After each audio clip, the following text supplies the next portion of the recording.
Hey, BassGeek here, and what is the one bait that in the fall you are guaranteed, I don't care where you go, what type of water you're fishing, where it is, what time of year. Speaking of which, there's some bass busting over here in the shallows, but this bait is guaranteed to get you bit. And I've got one that you can catch 100 bass on and never take it off the hook. All right, guys, so one thing I do want to tell you real quick before we get down to the down and dirty about this bait that I'm telling you, you guys need to go pick up. Make sure you go check out BIA, Boat Insurance Agency. They cover both of my boats. And let me tell you, you see that thing right there? You want to have good insurance.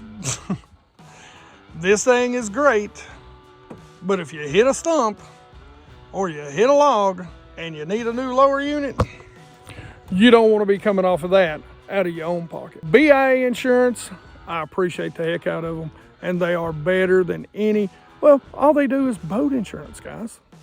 Hit them up. So what am I talking about? What bait is it that's guaranteed to catch them? Guaranteed to catch a bass every single place you go in the United States right now. Small swim baits. And this is probably one of the most durable swim baits you will ever use. But at the same time, they're extremely soft. The action in the water is amazing on these. This is some of the colors that I like, even in clear water, is the Sexy Herring. This is one of my favorites, the Lunar. And my go-to is the Milky Way. Now, one of the things that I love about these, you can see how soft this is. I mean, just look at that. Look at that. Incredibly soft, so it's got some great action, which makes it an incredible cold water bait. And as you can see, I mean, they're indestructible. There is a color that I didn't show you. I don't remember it off the top of my head, but it's a great bluegill imitator. And boys and girls, let me tell you, if you're banging the bank and you're throwing a shad color, wrong choice. The shad are out in open water. Pick up this color right here. This is the Nikko color that you're going to want, okay? It's a very good bluegill imitator. And the bluegill are what's going to be closer to the bank, to shoreline. And man, I get killed on it this time of year, especially contouring banks. But right now, we're going to talk about this one. Since I don't have those, I'll show you both ways that I like to fish this bait, contouring banks and drop-offs, and casting out to bass in open water. Now, one thing, geeks, that you're really going to notice is that I love to put these things on an angler tungsten, and this is a 1/4 Ned head. I do use live scope, and I can see the tungsten much better. He makes them in several different colors. I think the black is probably my go-to. He does make them in green too. One of the biggest reasons this has such great action is because of the shape of the body. It's this great triangular shape. You really want to measure up where this is going to come out, and you're going to go straight through the center of the bait, and you want to come straight out the middle of this bait. You can kind of see the gap right there. You want to come straight out the middle.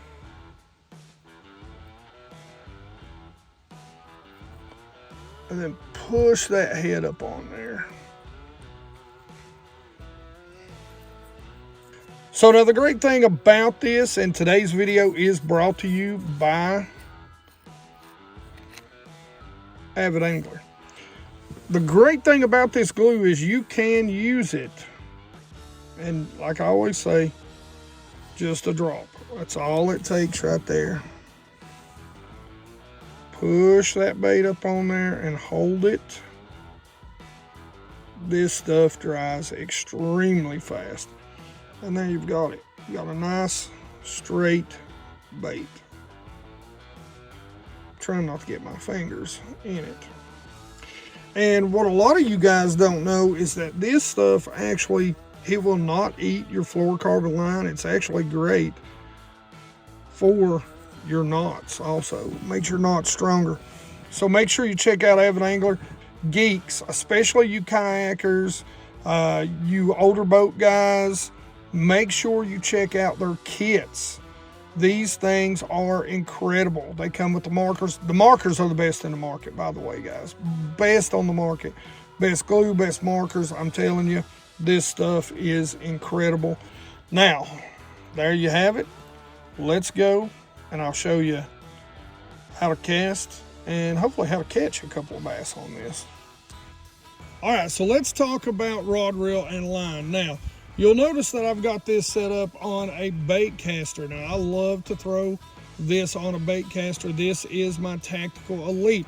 Now, they don't make the Tactical Elite, they make the Taction now. So, I'll put a comparable rod in the description below, but this is my TFO rod. It is a medium heavy. This is a 7'3".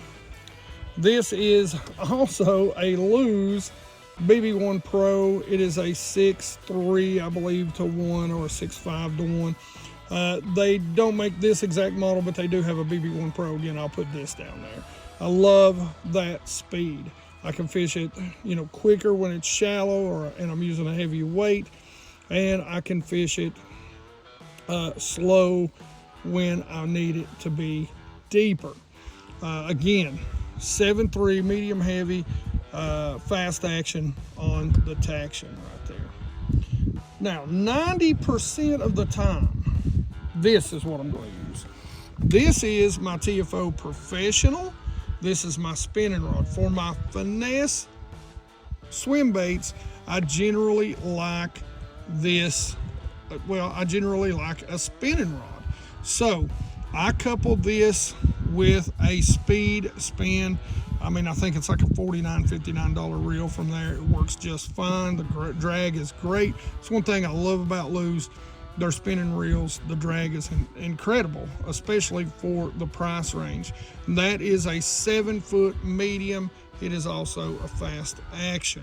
Now, let's talk about line. On the casting setup, I am still throwing 10 to 12, okay? 10 to 12 pound line. That is Pro 100 K9, Pro 100, 100% fluorocarbon, okay? On the spinning reel, generally I'm throwing K9 braid as my main line, and, you know, 15 to a cast worth of the Pro 100 K9 100% fluorocarbon. I'll throw 10 to 20 pound on my braid, and trust me guys, their 20 pound is so stinking thin, you're not going to have any problems getting a long cast out of it. And I will throw 8 pound on as far as the Pro 100 fluorocarbon goes. So let's talk about cast and retrieve. Now, I want to touch on you guys fishing from the bank.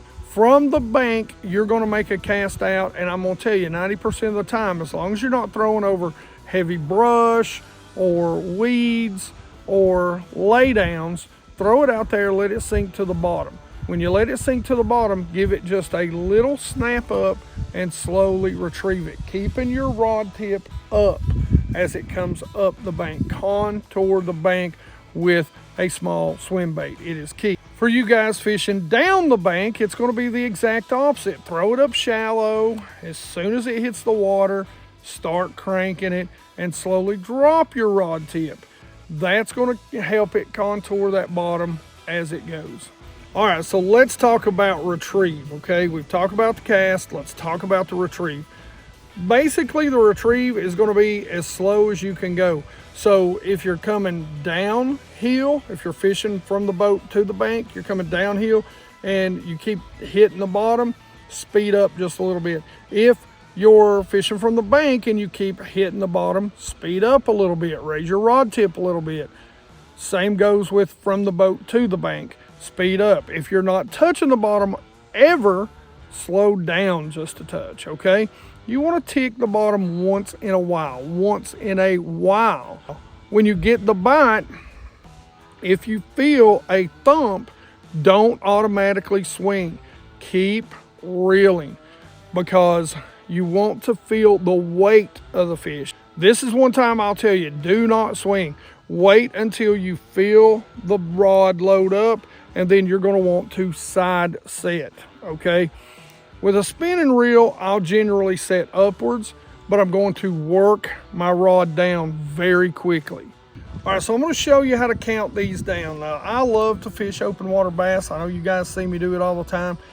I've not always had to have a live scope to do this, believe it or not. I've been one of those guys that's went out here and kind of taught myself how to do this because I know a lot of guys haven't done it before. I know that's when we talk about live scope, we talk about how these open water suspended bass is kind of the last bastion.